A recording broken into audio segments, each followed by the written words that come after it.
Hi நண்பர்களே, welcome back to உங்கள் Vinod channel. இன்னைக்கு டேயில் சிஎஸ்சி ஐடி ரெஜிஸ்ட்ரேஷனில் டெக் எக்ஸாம் பிஎஸ்சி பிஎஃப் எக்ஸாமுக்கு சப்ஸ்கிரைபர் கேட்ட டவுட்ஸ் தான் ஆன்சர் கிளியர் பண்ண போகிறோம்.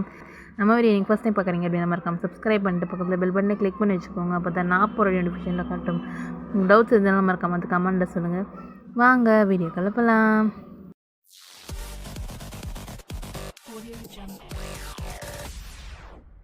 ஓகே, டவுட்ஸ்க்கான கொஷின்ஸை வந்து இப்போ நம்ம பார்த்துடலாம்.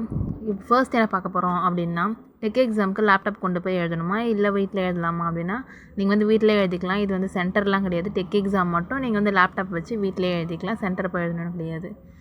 நெக்ஸ்ட் கொஷின் என்ன அப்படின்னா, பிசிபிஎஃப் எக்ஸாமுக்கு லேப்டாப் கொண்டு போகணுமா இல்லை அங்கேயே இருக்குமா அப்படின்னா, பிசிபிஎஃப் எக்ஸாம் பொறுத்த வரைக்கும் நம்ம வந்து நார்மலாக எக்ஸாம் எழுதணும், சென்டரில் போய் அந்த மாதிரி தான் எழுதணும். ஸோ அங்கேயே எல்லாமே இருக்கும், சிஸ்டம் அது எல்லாமே இருக்கும். ஸோ நீங்கள் இதெல்லாம் லேப்டாப் கொண்டு போகிறது எதுவுமே தேவையில்ல. சென்டருக்கு போய் நீங்கள் எக்ஸாம் மட்டும் எழுதிட்டு வர மாதிரி தான் இருக்கும். ஆன்லைனில் தான் எக்ஸாம் இருக்கும். நெக்ஸ்ட் வந்து பிசிபிஎஃப் எக்ஸாமுக்கு இப்போதைக்கு ரெஜிஸ்ட்ரேஷன் ஆகலை. என்ன அப்படின்னா, ஏன்னா வந்து இப்போ ரெஜிஸ்ட்ரேஷன் க்ளோஸ் ஆகிடுச்சு.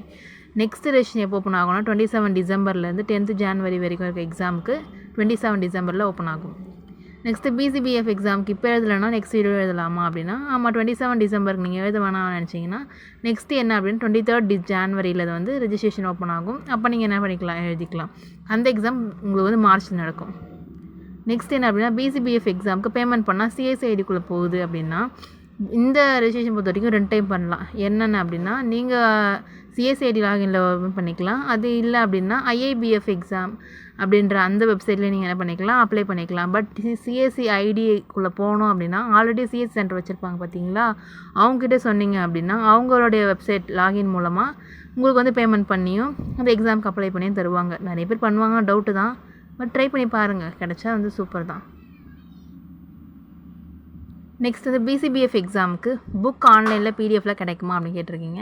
நானும் ரொம்ப தேடி சர்ச் பண்ணி என்னென்னமோ பண்ணி பார்க்குறேன். பட் புக் வந்து கிடைக்கல பிடிஎஃப்பில். பட் நீங்கள் என்ன பண்ணலாம், புக்கை வந்து பர்ச்சேஸ் பண்ணி தான் நீங்கள் என்ன பண்ண வாங்க முடியும். அது வந்து டேக்ஸ்மான் அப்படின்ற பப்ளிகேஷன் வராங்க. Inclusive growth through business correspondent அப்படின்ற புக் நேம் தான் அதுதான் ஃபுல் சிலபஸ் எடுக்கிறாங்க. நெக்ஸ்ட் நான் இப்போ கேட்டிருக்கீங்க, மெம்பர்ஸ்னால் என்ன, நான் மெம்பர்ஸ்னால் என்ன அப்படின்னு கேட்டிருக்கீங்க. மெம்பர்ஸ் அப்படின்னா ஆல்ரெடி நம்ம பேங்க்லேருந்து ஒர்க் பண்ணி, அதாவது ஒர்க்கிங்கில் இருக்க எம்ப்ளாயீஸ் வந்து லாகின் பண்ணுறது தான் வந்து மெம்பர்ஷிப் அப்படின்றதுல வந்து நம்ம லாகின் பண்ணுறது. மற்றவங்க எல்லாருமே என்னது நான் மெம்பர்ஸில் தான் வருவாங்க. நெக்ஸ்ட் என்ன அப்படின்னா, பிசிபிஎஃப் எக்ஸாம் அப்ளை பண்ணிட்டேன், பட் எக்ஸாம் சென்டர் மென்ஷன் ஆகலையே அப்படின்னு கேட்டிருக்கீங்க. இதுக்கு வந்து மென்ஷன் ஆகணும் அப்படின்னா நீங்கள் வந்து சிஎஸ்சிஐடி லாகினில் வந்து அப்ளை பண்ணியிருக்கணும். அப்படி இல்லை ஐஏபிஎஃப்பில் வச்சுருக்கோம் அப்படின்னா நீங்கள் என்ன பண்ணணும், உங்களோட அட்மிட் கார்டில் தான் உங்களோட சென்டர் நேம், டைம், லொக்கேஷன் எல்லாம் வரும். அட்மிட் கார்டு வந்து எக்ஸாமுக்கு 1 வீக் முன்னாடி தான் அட்மிட் கார்டு உங்களுக்கு வரும். பிசிபிஎஃப் எக்ஸாம் அப்ளை பண்ணிவிட்டேன், சென்டர் நம்மளே செலக்ட் பண்ண முடியுமா அப்படின்னா முடியும். அதான் முன்னாடி சொன்ன மாதிரி சிஎஸ்சிஐடி லாகினில் ஆல்ரெடி சிஎஸ்சிஐடி வச்சுருக்கவங்க கிட்ட நீங்கள் அப்ளை பண்ணிங்கன்னா நீங்கள் எப்போ வேணால் சென்டர் போட்டுக்கலாம், எப்போ வேணால் எக்ஸாம் எழுதிக்கலாம். பட் ஐஐபிஎஃப்பில் பண்ணுறீங்க அப்படின்னா நான் மெம்பர்ஸாக இருக்குது அப்படின்னா நீங்கள் என்ன பண்ண முடியாது, சென்டர் செலக்ட் பண்ண முடியாது. அவங்களும் அட்மிட் கார்டில் கொடுக்கறது தான். நெக்ஸ்ட்டு டெக் எக்ஸாமில் ஃபைனல் கொஷின் பேப்பர் வேணும் அப்படின்னா சாரி, அது வந்து எப்பவுமே எடுக்க முடியாது. ஏன்னா வந்து ரெக்கார்டிங்கில் வீடியோ கால் ஆனில் இருக்கணும்.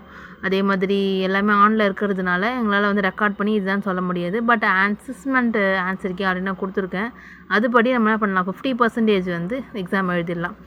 ஓகே, டெக் எக்ஸாம் ஐஏபிஎஃப் எக்ஸாமுக்கு வந்து கம்ப்ளீட் பண்ணிவிட்டேன். ரிசல்ட் எப்போ வரும் அப்படின்னா, அசஸ்மெண்ட் பொறுத்த வரைக்கும் நீங்கள் எப்போ கம்ப்ளீட் பண்ணுறீங்களோ உடனே வந்துடும். ஃபைனல் எக்ஸாம் பொறுத்த வரைக்கும் 50 மார்க்ஸ் மொத்தம் 50% எடுத்தால் நீங்கள் போதும். நீங்கள் எக்ஸாம் முடித்த உடனே உங்களுக்கு என்ன ஆகும், நீங்கள் அதில் செலக்ட் பண்ணி நீங்கள் என்ன பாஸாக ஃபெயிலாக அப்படின்றது நீங்கள் என்ன பண்ணிக்கலாம். ஒரு 24 ஹவர்ஸ் அப்படி ஆகலாம். மேக்ஸிமம் 24 ஹவர்ஸ்லேருந்து 48 ஹவர்ஸ், அதாவது ஒரு நாள் 2 நாள் ஆகலாம். அதுக்குள்ளே என்ன வந்துடும், உங்களுக்கான ரிசல்ட் வந்துடும். ஐஏபிஎஃப் பிசிபிஎஃப் எக்ஸாம் பொறுத்த வரைக்கும் உங்களுக்கு என்ன ஆகும், நீங்கள் எக்ஸாம் எழுதி 45 டேஸில் வந்து உங்களோட ரிசல்ட் வரும். ஸோ இந்த எக்ஸாமுக்கு நீங்கள் வெயிட் பண்ணி தான் கொஞ்சம் ரிசல்ட்டை தெரிஞ்சுக்கிற மாதிரி இருக்கும். ஸோ வெயிட் பண்ணுங்கள்.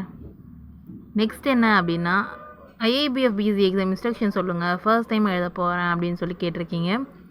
அதுக்கு என்ன அப்படின்னா, கொஷின் பேப்பரில் மொத்தம் 100 கொஷின்ஸ் வரும். 100 மார்க்ஸ்க்கு மொத்தமாகவே என்ன இருக்கும், ஆன்லைன் மோடில் தான் இருக்கும். அதனால் நெகட்டிவ் மார்க்ஸ் அப்படின்றது ஒன்று கிடையாது.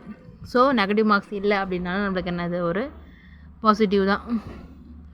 எக்ஸாம் வந்து 2 ஹவர்ஸ் கிட்டே எக்ஸாம் நடக்கும். இந்த எக்ஸாம் வந்து சென்டரில் போய் தான் நம்ம என்ன பண்ணணும், எழுதி ஆகணும். எங்கே சென்டரோ அங்கே போய் எழுதணும். இதுக்கான புக் சிலபஸ் அப்படின்னா inclusive banking through business correspondent அப்படின்னு மெனி லாங்குவேஜஸில் கொடுத்துருக்காங்க. அதுவும் டேக்ஸ்மார்ட் பப்ளிகேஷன் அப்படின்றவங்க கிட்ட தான் என்ன ஆகுது, இந்த சிலபஸ் மொத்தமாக எடுக்கிறாங்க. ஸோ இது மூலயமா நான் பிடிஎஃப்பில் தேடி பார்த்தேன், பட் கிடைக்கல. ஸோ நீங்கள் வந்து இது வந்து பர்ச்சேஸ் பண்ணுற மாதிரி தான் இருக்கும். இல்லை ஆன்லைன்லேயே பர்ச்சேஸ் பண்ணிக்கலாம். நீங்கள் டேரெக்டாக போய் எங்கே கிடச்சி அப்படின்னா நீங்கள் என்ன பண்ணிக்கலாம், யூஸ் பண்ணி அது மூலயமா நீங்கள் என்ன பண்ணலாம், எக்ஸாம் எழுதலாம். ரிசல்ட் வந்து இதோட 45 days ரிசல்ட் வரும். ஃபைனல் சர்டிஃபிகேட் வந்து ரிசல்ட் வந்து 3 weeksக்கு அப்புறம் உங்கள் மெயிலில் வந்து டிஜிட்டலி சயின்ஸ் சர்டிஃபிகேட் வந்து உங்களுக்கு வந்துடும். அதே மாதிரி tech exam apply, assessment, instructions அப்படின்ற எல்லாத்துக்கும் தனித்தனி வீடியோ வந்து நம்ம சேனலில் போட்டிருக்கோம். இது வரைக்கும் நீங்கள் பார்க்காம இருக்கீங்க அப்படின்னா அதுக்கான ஃபுல் வீடியோ எல்லாத்தோட லிங்க்கும் நான் என்ன பண்ணுறேன், டிஸ்கிரிப்ஷனில் வந்து ஃபுல்லாகவே கொடுத்துருக்குறேன். ஸோ இது வரைக்கும் நீங்கள் அப்ளை பண்ணலை அப்படின்னா என்ன அப்படின்றது தெரியல அப்படின்னாலும் நீங்கள் என்ன பண்ணிக்கலாம், ஃபுல்லாக செக் பண்ணி பாருங்கள். எல்லா வீடியோவும் கிளியராக ஃபுல்லாக சொல்லியிருப்பேன். இது வந்து டவுட்ஸ் கிளியருக்கு மட்டும்தான் இந்த வீடியோ. ஸோ அந்த வீடியோவில் பார்க்க நினச்சிங்கன்னா அந்த மறக்காமல் டிஸ்கிரிப்ஷனில் செக் பண்ணி பாருங்கள். ஏதாவது டவுட்ஸ் இருந்தால் மறக்காமல் கமெண்ட்டில் சொல்லுங்கள். உங்களுக்கும் இது யூஸ்ஃபுல்லாக இருந்தது அப்படின்னா மறக்காமல் லைக் பண்ணிவிட்டு நம்ம சேனலை சப்ஸ்கிரைப் பண்ணாமல் பார்த்துட்டு மறக்காமல் சப்ஸ்கிரைப் பண்ணிக்கோங்க. உங்கள் ஃப்ரெண்ட்ஸ் அண்ட் ஃபேமிலிஸ்க்கும் இந்த வீடியோ யூஸ்ஃபுல்லாக இருக்கும் அப்படின்னா மறக்காமல் ஷேர் பண்ணி விடுங்க.